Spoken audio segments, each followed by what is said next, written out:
Man of Mastery, Episode 4. Welcome back. Today we're getting into Part 2 with Life Design Center's Mike Herzog, where we talk about tips, techniques, and coaching for Crucible events, whether that's holding a meditative pose or a 24-hour multi-day physical event. But before we dive in, guys, as always, thank you so much for being here. Really, really appreciate it. Keep the feedback coming. And as always, please rate the podcast, leave your comments. It really helps. If you're not sure how to do that, you can visit manofmastery.com/5, F-I-V-E, manofmastery.com/5 for detailed instructions on how to subscribe and rate the podcast. As a bit of incentive for doing so and a thank you, I'm going to feature some of these reviews on each week's podcast. So for this week, Jessica Spartan Racer says, awesome podcasts. Perfect for when I need to regroup, refocus, and get myself motivated again. 2 thumbs up. Thanks, Jesse. That's awesome. Okay, let's get into it. Okay, Mike, welcome back. Let's just jump right back into it. We talked a bit about your vision quest, and that involved, as I understand it, fasting. And you've talked about some profound things that happened and come along with extended fasting. One of the most profound experiences that I've had is with an extended fast. And I know you and I have talked about the idea of intermittent fasting, but I'm talking about a 5-day fast where you go 5 days without food. And most people, when they hear about that, they think, man, that's a long time to go without food. But that's actually not the most interesting thing that happens. The most interesting thing that happened to me when I did a 5-day fast was the realization of how much of my life was structured around food. It wasn't about the food itself. It was about the structure that the meals brought to my life. The time of day and the types of interactions that occur around mealtime, all of those things got stripped away. And it was a really profound learning experience just to not have that structure in my life. Yeah, my wife and I had tried a fast, a different type of fast at one point, a cleansing fast. And she made it much further than I did. I think she made it 3 days in. I think I made it maybe 24 hours in. And I realized the same thing, how much of your almost, like a circadian rhythm of the sun coming up and going down, how much of your day gets structured around when your body tells you it's mealtime, or what your social schedule is around mealtime, and what you do with your friends or family or during those times, and how much of the just time-wise your day commits to those things. So in a sense, it actually frees up a bunch of time. Totally. Yeah. And it frees up a lot of mental bandwidth as well. It's really interesting how routine our lives become, and in the absence of those routines, how shocking it can be.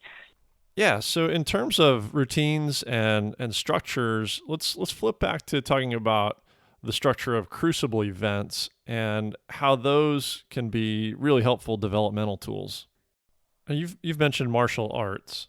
There was an event back at the end of the year in December that a coach that I'm familiar with in different martial arts systems. So within the Krav Maga system, these guys set up a almost year-long training of Krav Maga, but it was self-development, all sorts of coaching beyond just the martial arts that were happening in the gym. And it was a build-up to an event in December that was a 24-hour physical crucible. And if I'm not mistaken, it was about 10 people who undertook the crucible, had been training together and as a group and with this one coach all year. And then they went into the 24-hour crucible. From my understanding, as I recall, 3 of the 10 completed the 24 hours. And a lot of the aspects of what they were doing was team oriented. You're carrying a log as a team or something like that. So these guys are running around for 24 hours. 3 of them made it through the 24 hours. The rest of the group had a touch point where they failed out at 16 hours. So they're 16 hours into this thing, and then they were done.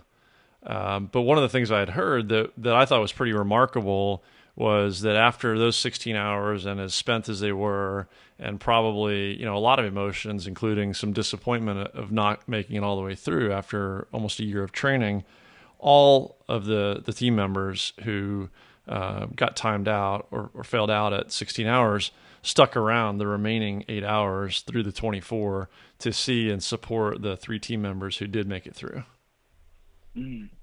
Nice. Yeah, a real sense of community and commitment there.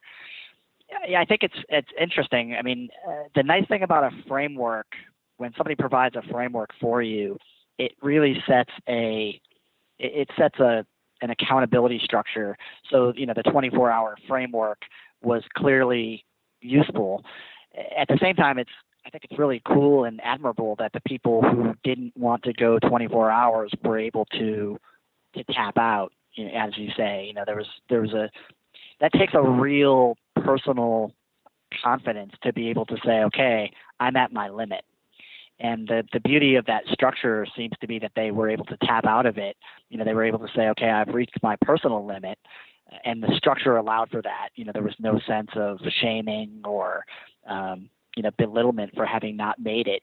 And instead, it was actually the opposite. It seems to have bolstered their experience. Because they said, I'm not only going to honor my own needs, but I'm going to stick around and I'm going to see what I can do to support the other people who are still trying to reach their own limits. That sounds like a really positive experience. Right. Yeah, exactly. And I want to dig into a little bit more of that. I need to catch up with some of those guys. But yeah, exactly. My understanding is that they took feedback afterwards, and the folks who couldn't make it past the 16-hour point or chose not to didn't walk away with a sense of failure. They walked away with a sense of accomplishment for those 16 hours, and I think had given the feedback that they got some pretty profound personal development advantages, results, out of the 16 hours that they did complete. So it wasn't about failing the last 8; it was about all the benefits of the first 16. Right. Yeah, and I think that's really crucial when it comes to any personal development work. It really is about you. It really is your path and your goals and your limitations that matter. And the rest is really just a framework. And to the extent that you're getting hung up on the framework, if you really look at it, that's about ego. If even with a marathon, the classic 26.2 miles, if you are done at mile 20, that's your race. That's your personal development that wound up completing at mile 20 instead of mile 26.2. And anything else beyond that is your own baggage and your own ego.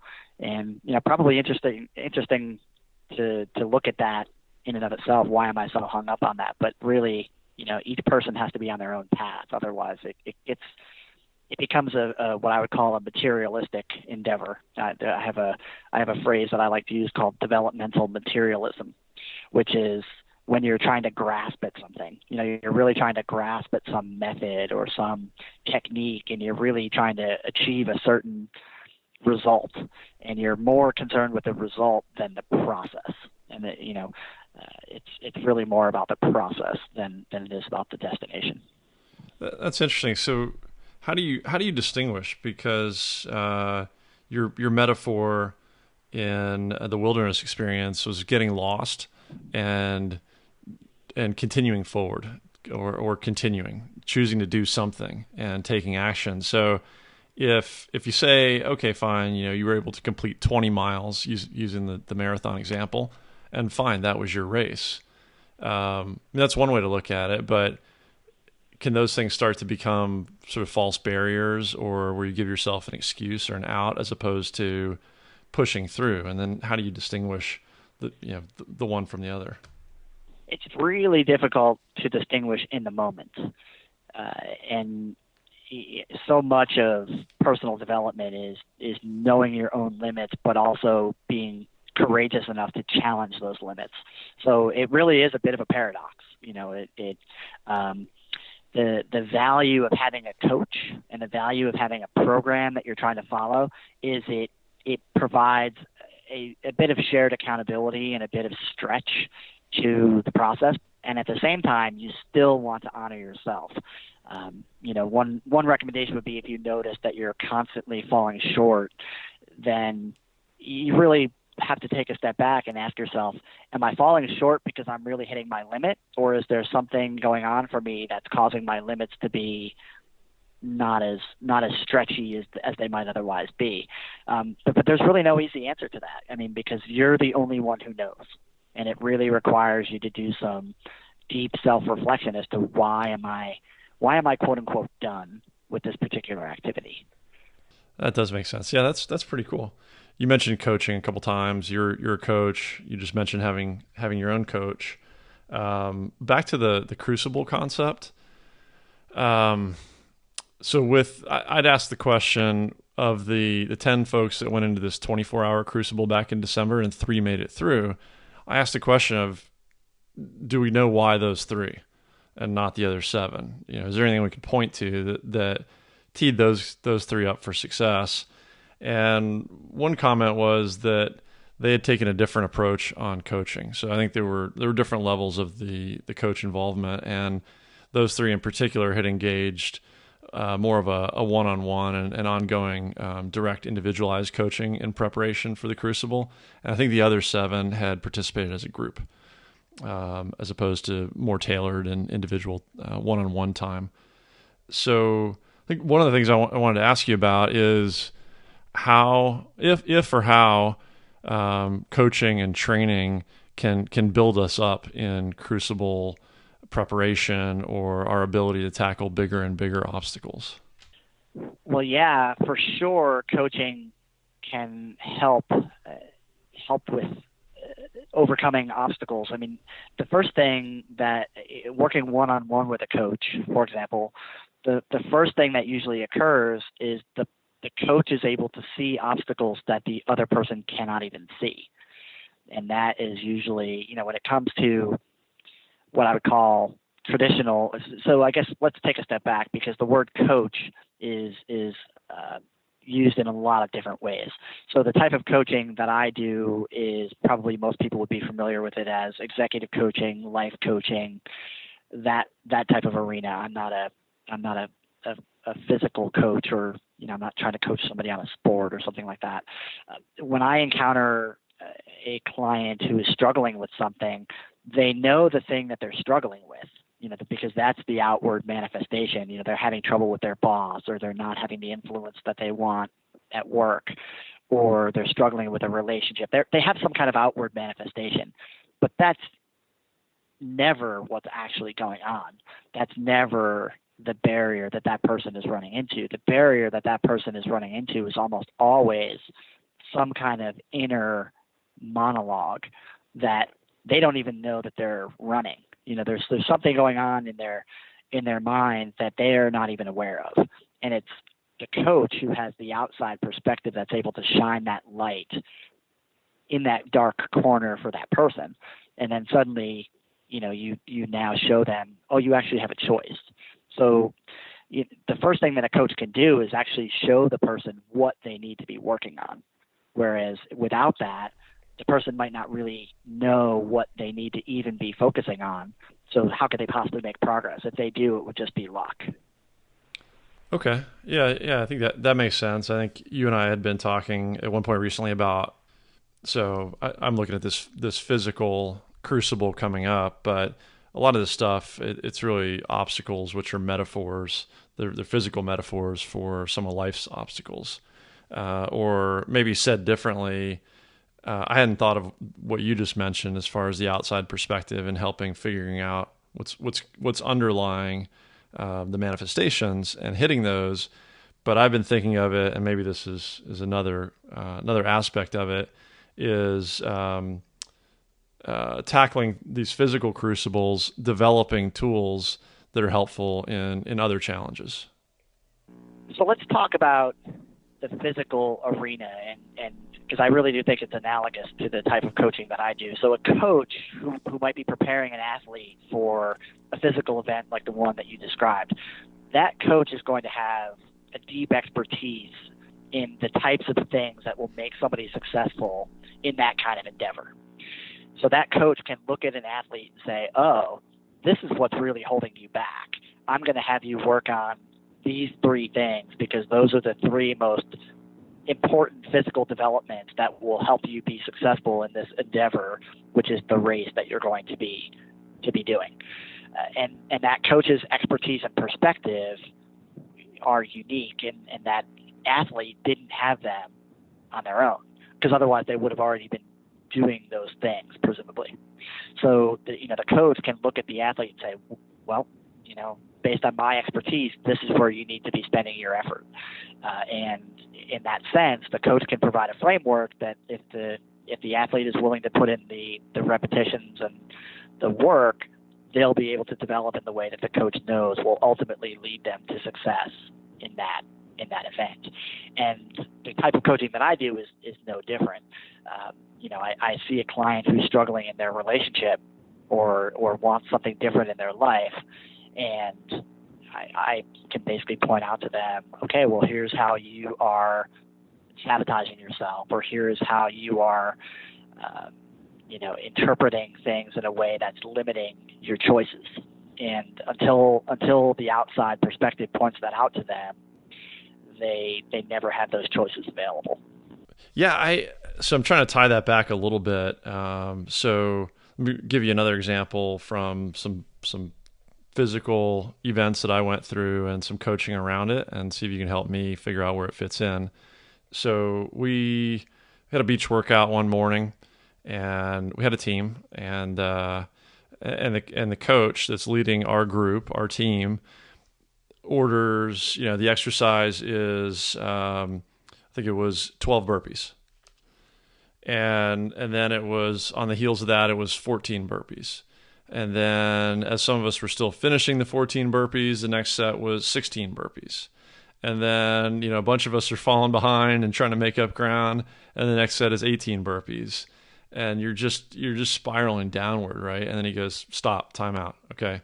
I want you guys to stop and observe what you were thinking about as I kept upping the number of burpees, as you didn't make the last set, as you're trying to catch up. You're looking at the people around you, and you have no idea. You're facing the uncertainty of what am I going to throw at you next, and how long is this thing going to continue, and how are you feeling, physically and mentally, keeping up with that.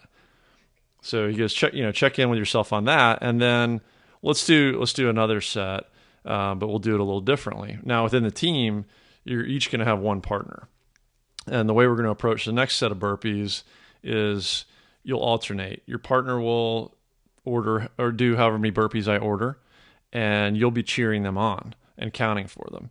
And then the next set, you'll reverse roles. So we went through probably the same number of burpees, but with a partner alternating and supporting each other, and then, stop and let's check in on how that was different. Well, you're going through it the second time, so maybe there's not as much uncertainty, but suddenly, some of it was about taking your eyes off yourself, and now you're supporting someone else through it. And we also came into it, I think, the second time with a little bit of a different mental tool, which is awareness of our mind racing down the spiral that it had the first time. Yeah, there's a lot of different things that are happening in that scenario. As you said, the coach is providing a structure. The coach is also providing that reflective awareness that you would not otherwise have. And then in the kind of second part of the scenario, the coach also introduced an accountability partner, or a cheering section, if you will, that can really be powerfully motivating to a lot of people. And when you're working with an individual coach, oftentimes that coach plays the same role. The coach is holding the structure for the client, and the coach is also serving as that cheering section for the client. So there's a dual purpose in a traditional coaching role. Like you said, the awareness of your mind racing and how that might be getting in your way, just the pure terror of he's going to raise the number of burpees again and again and again. That awareness, that fear, the coach might point that out to you to say, look, that fear is not real. That fear is your own creation. And you do that all the time, Mike. You do that every time you're getting ready to go on stage, or every time you're getting ready to have a conversation with your spouse. You add another set of burpees to the imaginary agenda, and the coach can point that out to you. And then all of a sudden, you might notice that pattern in yourself, and you might say, "Oh, you're right. My coach is right. I do that every time." And then your coach, if he's very skillful, might say, "What's an alternative? What might you do instead of adding another set of imaginary burpees to the agenda? You might just focus on the 10 that I already told you to do, and not worry about the fact that I might give you 12. Or you might just say to yourself, if my coach gives me 12 and I can only do 10, I'm going to be okay doing 10. And I'm going to tell my coach, Coach, I can only do 10 burpees. Even though you asked for 12, I can only do 10. And I trust that you'll be okay with that. So there's a lot of different things that awareness can open up for you. Yeah, I think some, at least in that environment, or for me personally, fear of failing to accomplish what was set out, the 12 versus the 10 that maybe I could do, that was a big thing. Let's be honest, fear of burpees is a real thing, and that's that's not going away. True. But you know what? Another one we did in the same workout that I thought was a cool experiment was get in a high plank, like a push-up position, and just hold there indefinitely. And the coaches are walking around, they're checking your form, and you have no idea how long this is going to go on, and until your arms are shaking and all this good stuff. So again, we ran sort of 2 reps of it, and one was more individualized, and then there was another round of it where again we had more of a team and partnership element of it, and one of the guys on the team, he started us singing a song. I think we sang a Disney movie song, and that was I guess to me it was an exercise in taking your mind or your focus off of yourself and your pain and your mind racing away from you again on how long this is going to last, and could you keep it up? And suddenly, we're singing Zippity Doodah. Yeah, one of the most, it seems very analogous to me, much lower energy level, but one of the most analogous experiences when you're meditating is the feeling of discomfort, physical discomfort that comes from the position that you're in. And I've heard it described, I think it was Shenzhen Yang, who's a meditation instructor, described it as a fear of death. You feel like you're when you're sitting in whatever as close to the lotus position as you can physically come, whether it just be cross-legged. You're sitting in this meditative position, and all of a sudden your knee starts to hurt, and your body equates that to death. And even though it's just a little bit of knee pain, your body says you need to move. You need to move your knee to relieve that pain. And the meditation instructor, a skillful meditation instructor, will say, just be with that pain for a little while, and notice that it's not going to kill you. And then suddenly, oftentimes, it just goes away. The pain just goes away, and it's the reality that you make that pain is going to kill you that is actually the real suffering. The instantaneous suffering only lasts for a second. Every second beyond that is really just your own brain fixating on that pain. And the Disney song is going to have the same effect. The Disney song is basically going to say, think about something other than that pain, and you'll notice that it goes away. Yeah, it's amazing how our brains will play with us that way, try to convince us, do everything in its survival instinct to try to avoid or eliminate pain or discomfort. I had another coach I know tell me a similar story, probably similar tool set that he had used on I think this thing is a marathon distance weighted ruck, so a pack with weight in it for 26.2 miles in a mountainous terrain, and so it's a grueling physical event, right? And along the way, you're going to hit those points similar to what you described from sitting in a lotus position, where your body and your mind have told you something's going on. I've got a severe pain in my calf. And the approach he took was to really focus in mentally and to check in with his body really feel what was going on in that area where he sensed something was wrong, and ask, is this an injury, or is this just pain? And are you giving me feedback that we're okay to go on? And for him, he didn't suffer any debilitating injuries that stopped the event. In each case, he was able to say, okay, thank you for the feedback. We're still in good shape, and we're still moving forward. Yeah, and that takes a lot of skill to do what you just described. There's skill in whoever designs the event, right? The system that person is in to allow that person to be able to make that decision, as opposed to, for example, you can imagine a system where you're not allowed to stop, right? You can imagine a system where they would just whip you, right, or berate you if you tried to stop.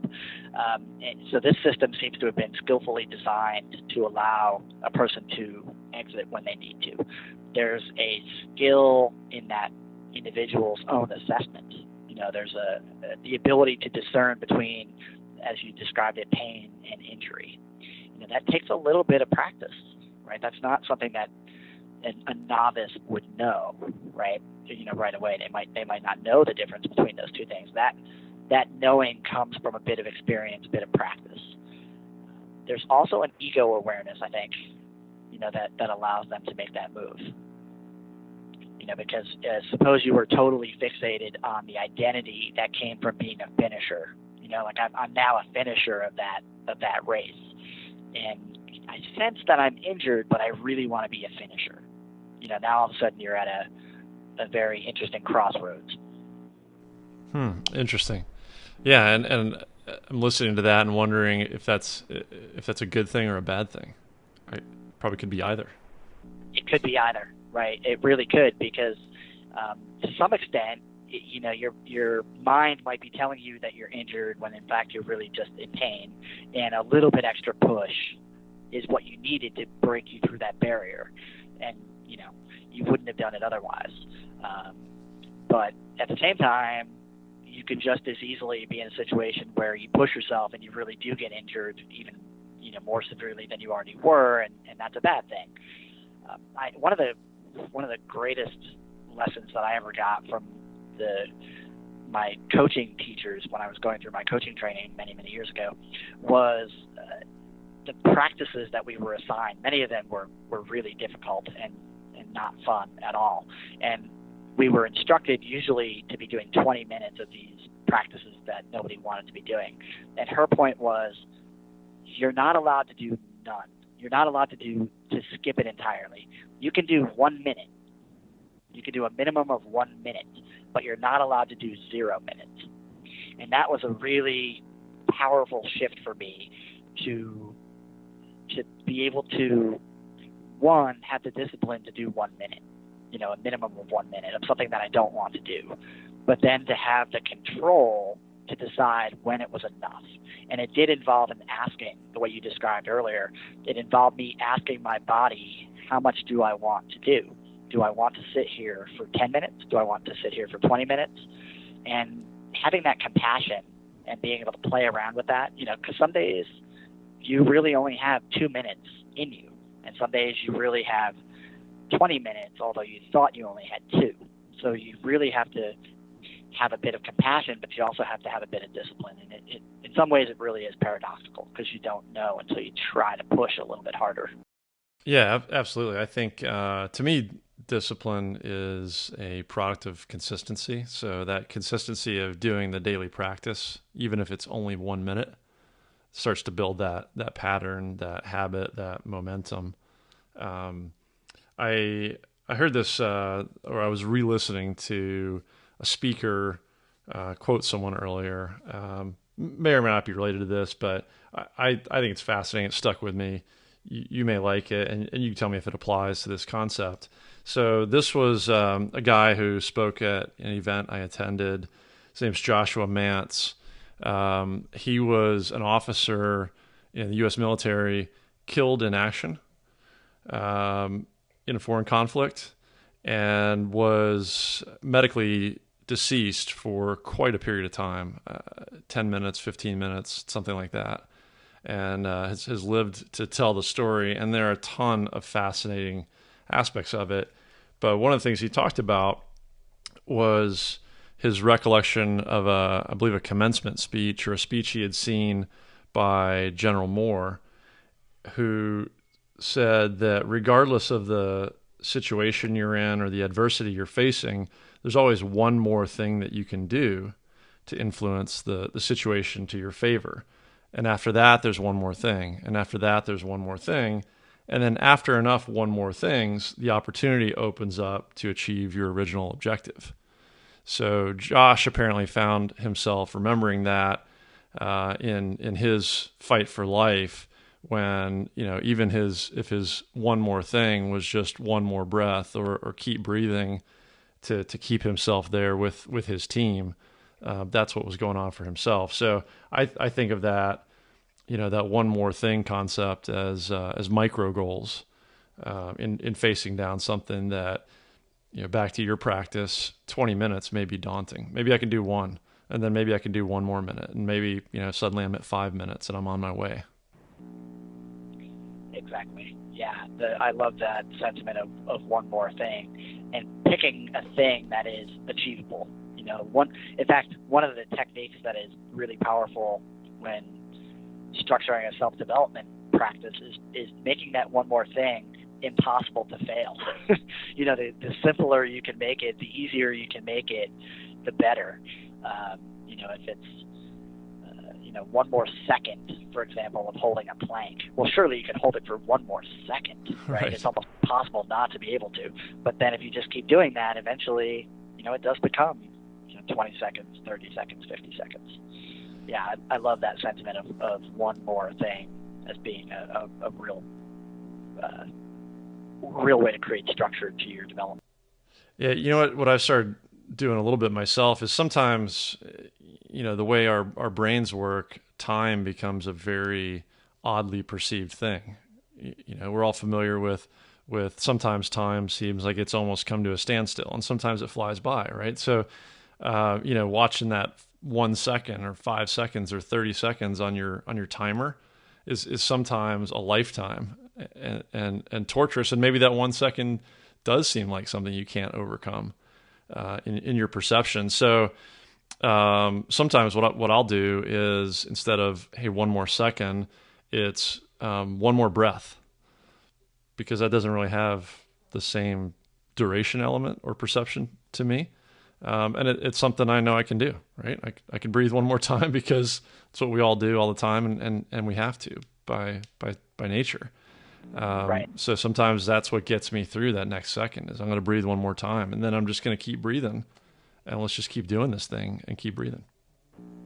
Yeah, I like that subtle difference between one more second and one more breath, because